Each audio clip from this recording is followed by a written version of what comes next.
to be a director, and what was your path on becoming a director? What kind of jobs did you hold, and how did they influence what you do now?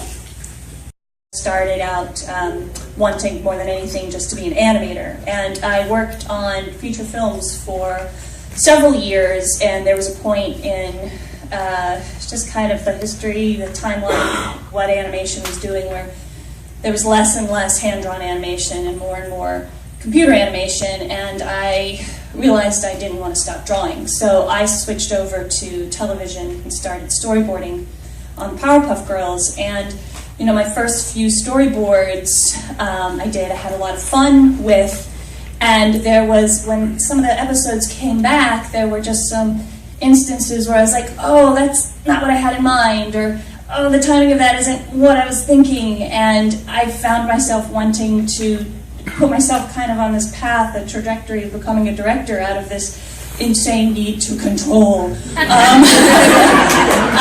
Because, you know, I had an idea of what I wanted, and I wanted to see it done the way I had it in my head. So I continued storyboarding, and I made myself very vocal, and I tried to, you know, make myself as helpful and as possible so that I can get myself in a place where I can get that control I wanted.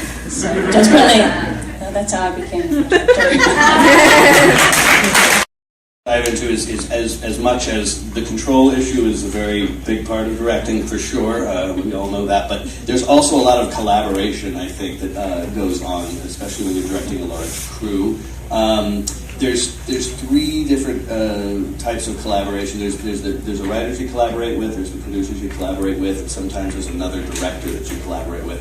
When you do collaborate with writers, how does that work? Do you write a lot of your own material, or do you guys collaborate with another writer in order to do that? Collaborating with writers. Most of the shows that I've worked on, I think all the shows I've worked on, involved a writer's room, and you might come in with a pretty strong idea of what you want an episode to be like, but it takes all those other people in the room to flesh it out. And me in particular, like, I'm not the most hilarious person. I think I'm mildly amusing, but it takes like other people to like really drive a joke home for me. And I find it absolutely essential. If I've ever, I've done a little bit of writing on my own, but if I get stuck, I go to one of the other writers or to a storyboard artist, and that brainstorming part of the process I find absolutely essential, and when I do try to just sit by myself alone, I find myself getting stuck very often. From a director, what directors need from their producer? And I thought it was an interesting question. So I would like to know what you guys think, what you really value in a good producer that you work with, since you all have your own studios and shows. What do you value in a good producer? I second what Lauren says. But for me, actually, I've worked more with line producers than I have directly with producers, because I've done some producing myself. And what's really important to me for line producers, especially when you're working in TV, which is very, very, very fast track, is somebody who's nimble. So you need somebody, there's producers who take a look at the schedule and they go, that thing is due on Wednesday, I don't care what shape it's in, it gets turned in on Wednesday, and those are not the kind of producers I like. The best producers are the ones who you go to them and go, I know this is due tomorrow, but it's in really bad shape, and they go, okay, that's not acceptable. Let's move this thing here, and this thing is due next week, but we can move it over to this place, and let's check in with this person and see where they are there. Somebody who's really nimble, who's dedicated to the animation being as good as it can possibly be, and that is more important than sticking to the schedule as it was the first time you put it on paper. And that said, the schedule is extremely important because you're spending other people's money. And you can't ignore that fact. But the best producers are the ones who are dedicated to the quality of the animation and are willing to sit down and work with you to make the schedule work and still get the best you can possibly get. With the machete cutting down all of the foliage so that you can go through, so you can only think about the creative aspects of things. They're worrying about the schedule, they're worrying about the budget, and they're working with you to try to make both aspects of the production work. That's my favorite kind of producer. I know when someone's just not getting it, is to say, okay, let me do it. I'll just do this. Now, when someone is having trouble as a director, and how much you rely on your crew, if it doesn't seem to be going in the right direction, what is your fix for that? How do you go in and steer the boat and get someone maybe in particular that you need to get back on the right track, or even if there's a small faction of a crew that seems to be going in the wrong direction? How do you get them back on track?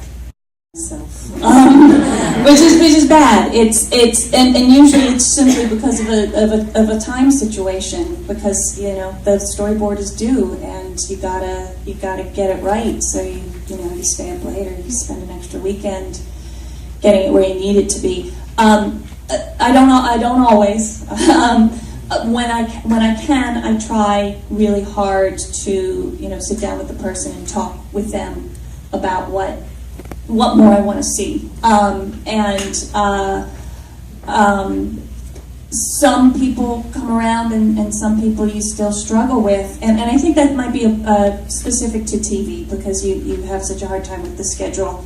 You don't have a ton of time to sit down with somebody and really teach them what you want or what you want to see, and which is why I actually don't like doing it myself. It's one of the harder parts of the job. It's one of the things that's not as easy. It is, and I wish for the day where I'm not working against a schedule, where I can really just sit down with people and get them to come around to where I want to see it. But also, on the flip side of that, I've been in a lot of situations where somebody gave me something different than what I had in mind, and I went that's not what I was thinking, but that totally works. I mean, that's fantastic. And then you see, I have somebody who has this talent I wasn't expecting and can do something I can't do. I need to utilize that. And those are the people that you empower a little bit more. So I've always thought of directing kind of like being a conductor of an orchestra. You have these people here, and you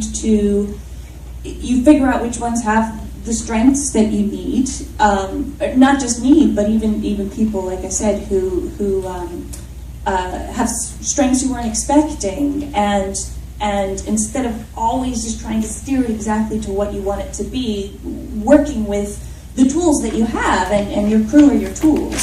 So it's kind of like it's a give and take. It's about empowering the people who can do it, and empowering the people who are maybe doing it better than you could, and working with the people that aren't quite coming around, and sometimes, unfortunately, having to take it into your own hands and doing it yourself. There was a couple of things specifically for this panel I wanted to ask. Let's see. Other than mainly your show, Lauren, I feel there's very little TV animation made for girls, especially at the major studios. In fact, there seems to be a mandate from a lot of studios to avoid female leads in the TV shows. How do you guys think we can change that, or try to turn the tide on that a little bit, to get more female characters in TV animation and more shows based around them? I think what we still need is support from the studios and from the executives, because there's lots of great ideas out there, and there's lots of people who can make compelling and interesting and funny shows about girls that girls and boys will watch. But there's too many people, the people who have the money, the people that greenlight the shows, who are still too afraid to do it. And until we get people who are excited and interested in taking that risk, which I don't even think is really a risk, we're not gonna see as much. And I think a small step that we can all take when we're working on our scripts and our shows and our Bibles and our pitches, there's something that the Gina Davis Institute is really pushing right now, which is when you're writing a story and you've got a bunch of characters, just change one of them to a girl. don't even change your personality. Don't the character's personality. Just cast it with a woman, because people forget that women and girls we're people. We're not just girls, you know. And we have the same.